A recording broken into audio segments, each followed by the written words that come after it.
What's up guys, it's Jay from Vanguard Tricking. Today we're going to be learning the technique Masterscoot.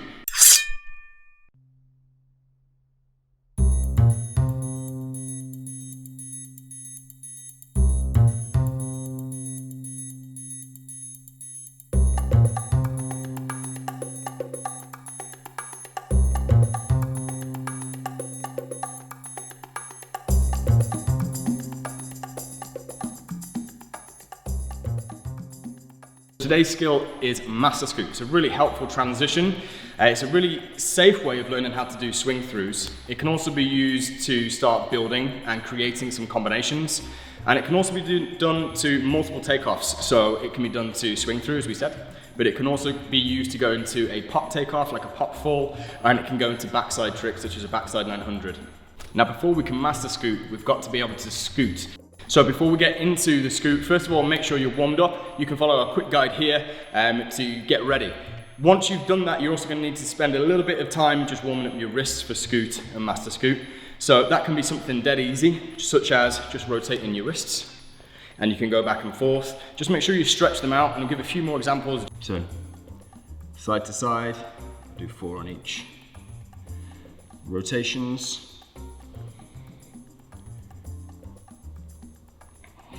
One hand over,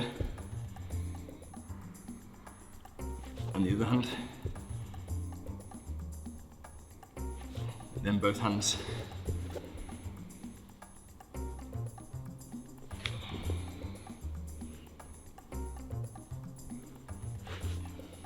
So number one, when first learning how to do a scoot, we're going to talk about the shape of the takeoff. Now this is going to be a triangle. Let's have a look what that looks like. So if you are tricking to the left, for your scoot, you're going to want to use your left hand, and you're going to want to have your left leg at the back, as it's going to be our right leg that does any swing throughs. So first of all, we're going to get into the shape on the floor. Like we said, it's going to be a triangle. Now the points of the triangle that we're on about is going to be our right leg at the front, left leg at the back, and left hand is in front. Notice how the left hand is a little bit further in front than the right foot. I'm not back like this because that would create a really shallow scoot. So we want our lead hand just above where your big toe is. So if you notice, the fingers are off towards the left 45. Now, once we've got that position, you can start with your knee on the floor. But then when we go, what we're going to try and do is, as far as the foot is, my left foot to my left hand, as far as that is currently, we're going to try and make the same distance when we put it down the other side. What I mean is, we're not going to go, just to about halfway like this, because that would create, again, a really shallow scoot, and we won't get much power from it. So, the first thing you want to do is think about the distance your leg's got to go. It's got to go pretty far. The other thing that's really important is making sure that your shoulder's actually bearing some weight. You don't just want to do the scoot with your feet and just have your leg on the floor, okay? We want to be pushing from the shoulder. So my hand's in position, I'm about to go. The other thing that we want to think about is using your back muscles and your core muscles to stand up at the end of the move. If we're not standing up, if we're still leant over, again, it's going to sap our power for whatever trick we're going to go into. So as long as we're getting that length and we're pushing through the shoulder, driving that hand from the floor, using our core muscles to stand up, it should look a little bit like this, where you can comfortably stand up at the end.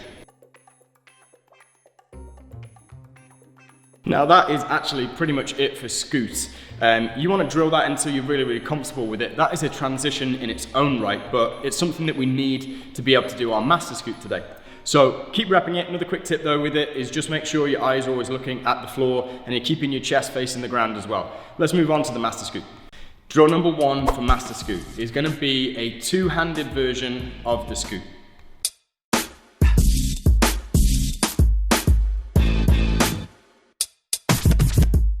For the two-handed scoot, same for when we do scoot normally, we're going to start with our left knee on the ground.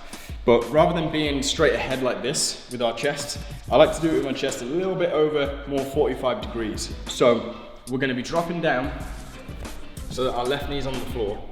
And now we need to think about how the arms are going to move. They're going to be a little bit different to how they were in scoot. So because we need a bit more momentum, we're going to be putting our left arm over. Rather than just being on the floor straight away, we're going to need it here to give us some arm swing to get our upper body over the top. Once we've set into this position, the thing that you need to think about is not just getting the arms across like this, but we're going to try and go 180 throughout the move. Not at the very start, so we don't cross over our arms like this, okay, at the start. But as we plant that first hand, the second one's going to be reaching right over until we sort of get into this position. So we want our right arm all the way round, similar to if we've, say, just come out of like a handstand. That's the position we want to try and mimic as much as possible on the tail end of this. So, we've got our lunge position, we've got our arms up. I want you to think about reaching as far as we did on the normal scoop. Again, we don't want it to be too shallow.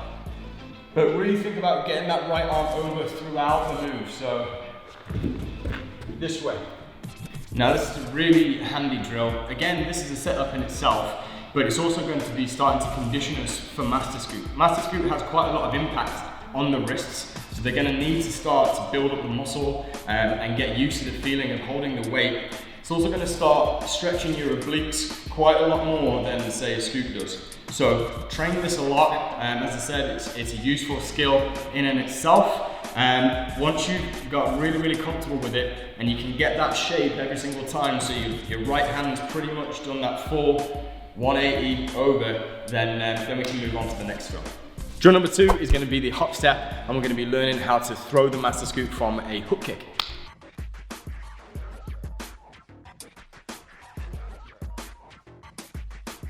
So moving away from the floor a second, we're now going to be up on our feet and we're going to be throwing just a really shallow hook kick. It doesn't have to be the highest kick or anything like that. We're just getting used to the muscles going from one position, setting our weight back, and then going into the momentum that is going to be similar for when we actually do the Masterscoot for real. Now, we're going to be learning it today to throw it from spin hook kick. After you've got that, it's probably the easiest way of getting it, but there's a ton of different transitions and moves you can throw it from afterwards. So, starting from the basics, if you've been doing everything towards the left, then you're going to be in a left stance, so just put your left leg forwards. This is going to be the hook kick that we'd be firing. You don't have to do a spin hook kick to start off with. The main thing we're learning is the shape and where we're going to end the kick. So just draw a hook kick path to the air. But the thing that we want to be careful of is not getting used to ending the hook kick in front, because if we throw a Masterscoot from here, it's a little bit more work than it needs to be. So I want you to think about bringing that leg all the way around so it ends here. Now, if you notice, that's actually very similar to the position that we were in before when we were doing the two-handed scoop, and that's what we're trying to get. Once your leg is past there, we're now going to think about driving it forwards. So, similar to the drills before, you want to think about going quite far, quite long, and then during that swing, the right leg's going to come over as well. So, one more time, we're just lifting that left leg up. Swing it around, turn your body 45, and skip through. It's dead easy, but that is very similar to how the Masterscoot feels when you throw it for real. So drill number 3 is going to be piecing everything together and actually just going for the Masterscoot. So, really important again, make sure you warm up your wrists. And the first few goes when you're doing this, there's not really many ways around it. You're going to have to take the impact and it might sting a little. So, get warmed up. So now it comes to actually throwing the full thing. We're going to use the spin hook kick, which is actually going to give us even more momentum than when we did it with just that shallow hook kick shape. So when you fire the hook kick, the spin hook kick, really important to remember what we spoke about where our leg is. If we go too early, it sort of goes into that sort of grandmaster territory. All we need to do is to make sure that the kick is complete, so that your weight, what becomes your trail leg, is behind you, which frees up the room for your chest and arms to go.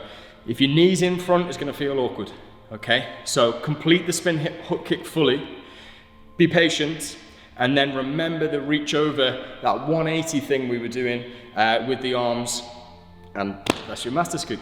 closing thoughts on this move. If you're having difficulty with it, just remember all of the shapes that we spoke about in the previous drills. This move's all about shapes and angles and just making sure you're hitting them. Once you can do it comfortably from a spin hook kick, you can then start adding it into any other move where you land on your right leg with your left leg following. So for instance, hand plant, aerial, side swipe, those sorts of things where you're landing on that one leg. You can always pop a Masterscoot on the end.